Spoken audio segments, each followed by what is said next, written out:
Aujourd'hui, je suis en présence de Mme Soraya El-Belkali de l'organisme La Pépinière Espace Collectif. Bienvenue. Merci beaucoup. Dites-moi, qu'est-ce que l'organisme La Pépinière Espace Collectif? Bien, en fait, La Pépinière, c'est un OBNL, donc un organisme à but non lucratif, qui fait de la revitalisation urbaine dans des lieux qui sont dévitalisés. On investit des lieux comme le village au pied du courant où il n'y avait pas grand-chose avant. Puis on essaie de faire des lieux pour la communauté qui vont être rassembleurs, qui vont être inclusifs, puis qui vont être animés par une programmation. Oui. Est-ce que ça fait longtemps que ça existe, La Pépinière? La Pépinière? Depuis 2013. 2013, ouais. OK. Fait que c'est quand même assez jeune. Oui, c'est tout jeune. Oui. C'est en pleine expansion. Oui. Je me demandais, bon, on vient de parler du village au pied du courant. Pouvez-vous nous situer, c'est où le village au pied du courant? Géographiquement, c'est 2100 Notre-Dame-Est. Oui. Fait que c'est environ entre Delorimier et Folum, au sud de Notre-Dame. OK. Fait que on a une très belle vue sur le Saint-Laurent parce que c'est vraiment proche des berges. Oui. C'est à côté du parc Belle-Rive. OK. Oui, ça occupe cet espace-là. Oui. Puis, c'est l'espace là, qui est vraiment collé, là. Il y a les chemins de fer. Oui. Puis, on a vraiment une vue, là, sur le fleuve, hein, puis tout ça. On voit les wagons, quand même, des chemins de fer, mais on peut voir l'eau, effectivement. Oui. C'est à cet endroit-là que les gens se réunissent l'été pour aller voir les feux d'artifice. Oui, c'est un merveilleux point. On a beaucoup de gens qui viennent. Oui. Puis, le village au pied du courant, il est juste à côté, là, hein, qui est quasiment... c'est quand que ça ouvre, le village au pied du courant? Bien, ça vient juste d'ouvrir. En fait, on a ouvert hier, le 1er juin, avec une belle soirée d'ouverture pour notre saison. Puis c'est jusqu'au 16 septembre. 16 septembre, OK. Puis, qu'est-ce qu'il y a? C'est quoi, au juste, qu'est-ce que c'est le village au pied du courant? C'est un projet, en fait, qui est bâti avec la communauté. Donc, tant au niveau de son aménagement, on fait appel à beaucoup de partenaires, des équipes de bâtisseurs. On a 53 bâtisseurs qui mettent la main à la pâte pour monter le village. Okay. Parce qu'il faut dire que le village, c'est des nouvelles installations à chaque année. Fait que ça se renouvelle constamment. Puis ensuite, au niveau de la programmation aussi, on fait appel à des organismes du quartier, à des citoyens qui veulent s'impliquer, à des bénévoles. Fait que c'est vraiment un projet qui est co-construit, ça c'est super important. C'est vraiment la base de notre projet puis de tous les projets de la pépinière, en fait. OK. Puis ensuite, c'est un lieu où on vient pour se relaxer, pour s'amuser avec ses enfants, pour boire une bière, pour profiter de la programmation musicale, voir un film ou faire un peu la fête. Oui. Puis, je sais, pour y être déjà allé, il y a un aménagement, il y a du sable, beaucoup de sable.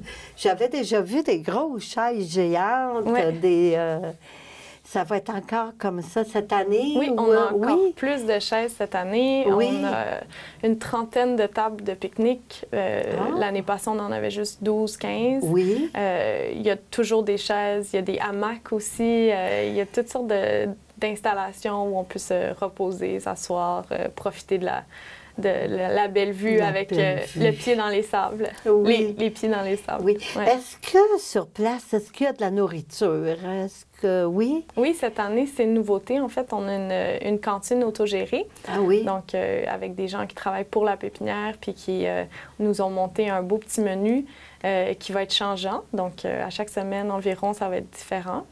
C'est des petits snacks, des petits repas. On a décidé d'amener ça pour offrir de la nourriture plus abordable. Oui. Puis aussi, on va toujours avoir des food trucks, donc les camions de cuisine de rue, là, les food trucks, on appelle. Exactement. Oui. Puis là, cette année, j'avais le goût, par curiosité, vous demandez ça, c'est dans le cadre du 375e de Fondation de Montréal. Est-ce qu'il va y avoir des activités spéciales au village au pied du courant? dans le cadre là, de... Oui, dans le cadre du 375e, bien, on fait une préouverture le 18 mai dernier. Oui. Donc, en plein chantier, alors que les bâtisseurs étaient vraiment affairés à monter le village. C'était une première. Là, on a décidé d'ouvrir parce que c'était l'illumination du pont. Oui, c'est vrai, oui. Fait qu'on a fait cette activité-là, puis ça a eu vraiment beaucoup de succès. On a eu 3000 personnes. Oh! Donc, la capacité maximale du village. Je comprends. Puis ça a été un beau succès. Mais sinon, on n'a pas d'activité précise en lien avec le 375e. C'est notre programmation variée.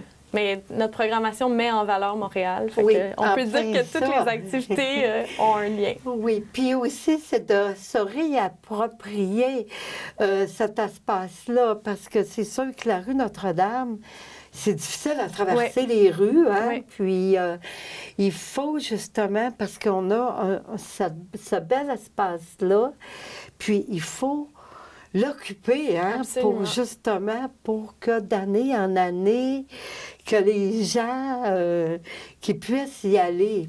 Oui, exactement. Puis c'est né de ça, en fait, le village. C'est les Amis du courant Sainte-Marie, que vous devez connaître, qui militent donc pour une réappropriation des bords de l'eau, un accès aux berges. Bien, c'est eux qui ont fait que le village s'est installé à cet endroit-là. Donc, oui, c'est sûr que ça fait partie de notre mission d'occuper ces espaces-là, que les citoyens rêvent leur espace public, puis décident d'en faire quelque chose qui leur ressemble, qui les rassemble, etc. Oui, hein? Oui. Puis, je me demandais aussi, tantôt, on a parlé qu'il y avait plusieurs tables de pique-nique. Est-ce que les gens ils ont le droit d'apporter de la nourriture, des pique-niques, des choses? Ah oui? Oui. Dans le fond, ils peuvent amener donc leur nourriture, il n'y a aucun problème. Ils peuvent amener des boissons aussi, mais pas de boissons alcoolisées. Parce que nous, on en vend sur place. Sur place. Puis rien, aucun contenant en verre. OK. Aucun en vitre, là, hein? Oui, c'est ça. Verre. Exactement. OK. Fait que ça, on peut amener des canettes de liqueur, des choses comme ça, là, hein? Mais pas en verre. Aussi, j'avais remarqué, je ne sais pas si ça va être encore cette année, à un moment donné, il y avait eu comme un genre de... Il y a des gens qui vendaient un genre de vente de garage qui s'était faite là. Puis aussi, il y avait des bijoux, il y avait un peu de tout. Est-ce qu'il va en avoir encore?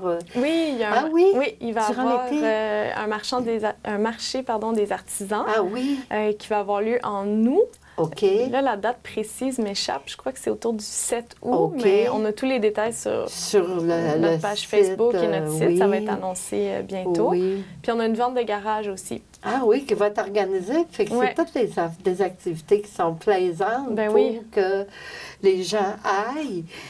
Puis se réapproprier ce bel espace-là, ce qu'on a sur le fleuve.